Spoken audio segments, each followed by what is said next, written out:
High सबैजनालाई नमस्ते। अनि मैले है लास्ट टाइम मेरो इन्टरभ्यू भएको थियो कालिम्पोङमा मेरो बुवा हजुरको स्ट्याचु अगाडि है। अनि त्यो दिन म पुरा इमोसनल पनि भइरहेको थिएँ है। अनि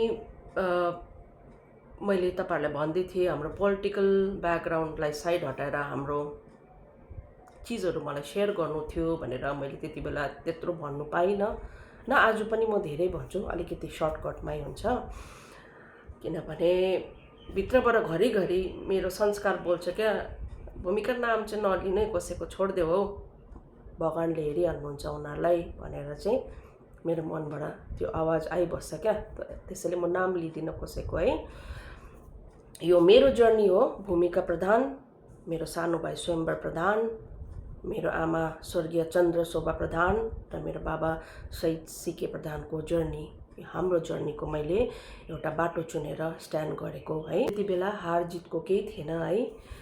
मैले जित्नु अगाडि नै भनेको थिएँ म स्ट्यान्ड गर्दैछु तपाईहरुसँग। मेरो बुवा हजुरले जे सपना देख्नु भएको थियो गोर्खे जातिको निम्ति कालिम्पोङ एउटा सुन्दर जग्गा भएको होस्, त्यो पनि म पनि देख्न चाहन्छु भनेर मैले यो कुरामा सच्चाईको लागि म स्ट्यान्ड गरेको थिएँ। अन्त आज जित पनि भएको छ। दिल्लीबाट आएर है 2 थोपा आँसु चुहाएर अलिकति बोलेर हुँदैन। यो आँसु किन चुको है? यो आँसु किन चुको थियो? 2002 मा है आमा मेमा बित्दा त्यसकै 4 महिना बाद बाबा बित्दा त्यो सानो भूमिका प्रधान 13 साल, स्वयम्वर प्रधान 11 साल, त्यो नानीहरुमा चाहिँ के बित्यो होला? सोच्नुस् है हाम्रो जग्गामा एकपल्ट उभिएर। कस्तो भयो होला त्यो नानीहरुलाई? कस्तो चाहिँ दिमागमा चाहिँ के बस्यो होला? त्यो नानीहरुको डर कति बस्यो होला? सोच्नुस् है एकपल्ट है।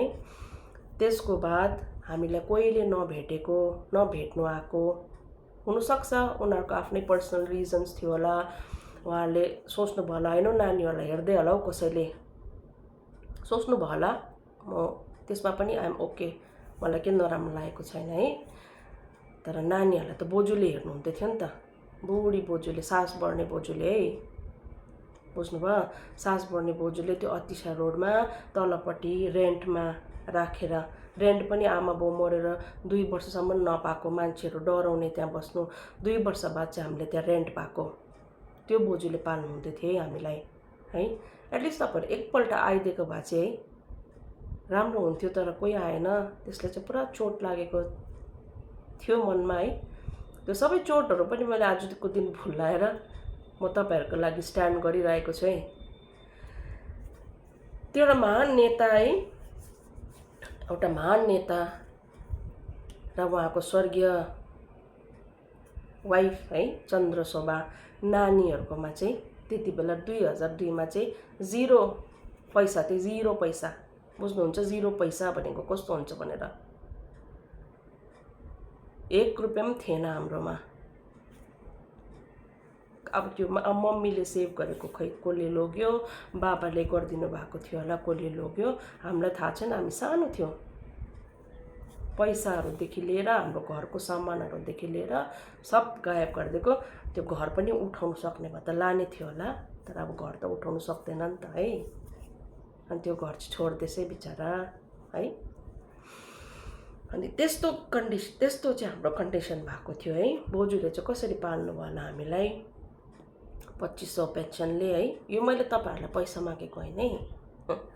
म त्यहाँबाट दिल्ली आएर मैले राम्ररी काम गरेँ है। नानीहरू भएर मैले त्यो काम चाहिँ छोड्नु परेर म स्कुलमा काम गरेँ, किन स्कुलमा डे जब हुन्छ, नानी हेर्नु सजिलो पर्छ भनेर काम गरेँ। अनि म इमानदारले अझै पनि काम गरिरहेको छु है। मेरो भाइ स्वयम्वर प्रधान, ऊ पनि त्यसैले इमानदारले काम गरिरहेको छ। आज 24 वर्ष भइसक्यो है। हामीले कसैको अगाडि हात फैलाएन, न कोही नेताहरूको अगाडि हात फैलायो है। हामीले कसैलाई के मागेन, हामीले आफ्नै खुट्टामा उभियो, हामीले आफै मेहनत गर्यो है, दुःख सुख चलायो, तर हामीले हात कसैलाई फैलाएन है। कालिम्पोङमा केही त्यति बेला भएको भए है, नानीहरू तपाईहरु पनि यस्तो के गर्नुपर्छ है भनेर कसैले गाइडेन्स दिएको भए त म किन छोड्ने थिएँ आफ्नो जग्गा है। म यहाँ पनि आएँ, वर्षमा एकपल्ट या त 2 वर्षमा एकपल्टहरू आउनु पाउँथेँ छुट्टीमा। त्यो छुट्टी 2 हप्ताको छुट्टीमा यताउता बिताएरै फर्किहाल्थेँ है। कसैले मलाई त्यहाँनिर एउटा सहारा दिएर नानी यस्तो हो है उस्तो हो यस्तो गर्नुपर्छ है भनेको भए त म आफ्नो जग्गा किन छोड्ने थिएँ। अनि कसैले भनेको थियो दिल्ली भागेर गयो अरे। भागेर चाहिँ किन जानु, मैले के गरेको छु र भागेर जानु। म त यहाँ आफ्नो ब्रेड बटर पो अर्न गर्नु आएको थिएँ त। अनि उतै मलाई कसैले एउटा आवाज दिएको भए, त्यो सानो सानो नानीहरूलाई यसो हात पक्रेर तानेको भए कति राम्रो हुन्थ्यो त्यति बेला है। हात पक्रिनु छ दूर की बात, यसो ठेल्दिएर आउने हट स्वयम्वर भूमिका हट। त्यो हेट भन्नेहरूलाई चाहिँ भगवान्ले हेरिरहनु भएको छ।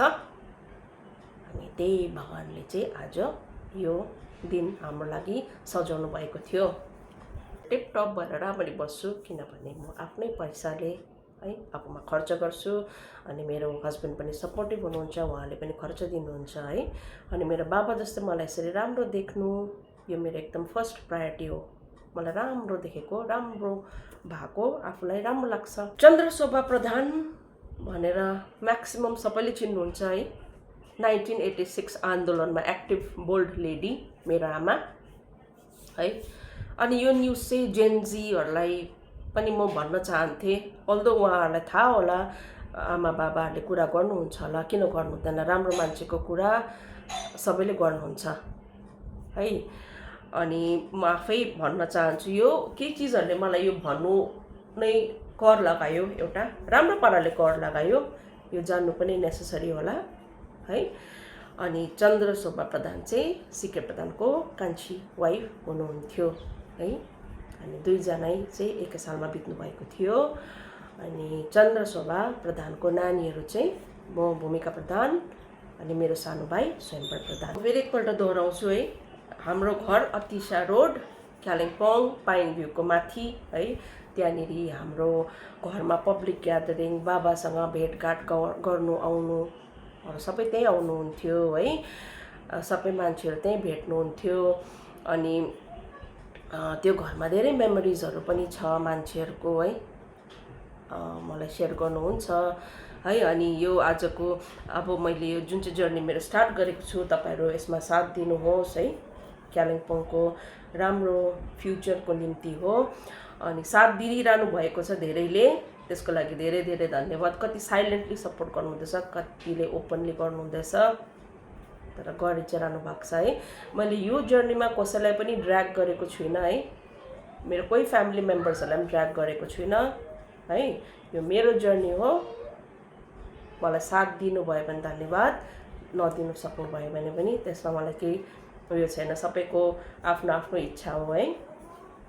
अनि लास्टमा चाहिँ एउटा कामको कुरा पनि है, कसैले मलाई डिएम गर्नुभएको छ कि कालिम्पोङमा बोइजहरूको मात्रै रिह्याबिलिटेसन सेन्टर छ है, गर्ल्सहरूको पनि हुनु पर्थ्यो बहिनी भनेर भन्नुभएको छ है।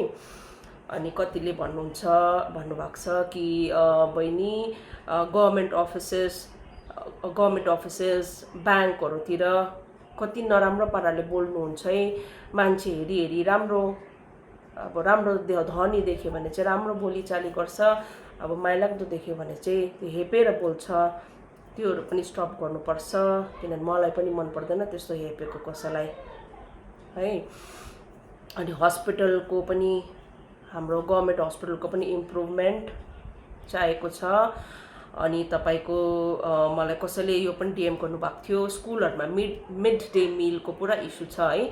नानीहरूलाई खानाहरू चिकन अन्डा भनेर अरू केही चिजहरू दिन्छ अरे, त्यो प्रपर मिलहरू दिएको हुँदैन अरे भनेर यसको पनि कम्प्लेन देखेँ मैले है। 1986 को फ्यामिलीहरूसँग पनि भेटघाट गर्नु छ है।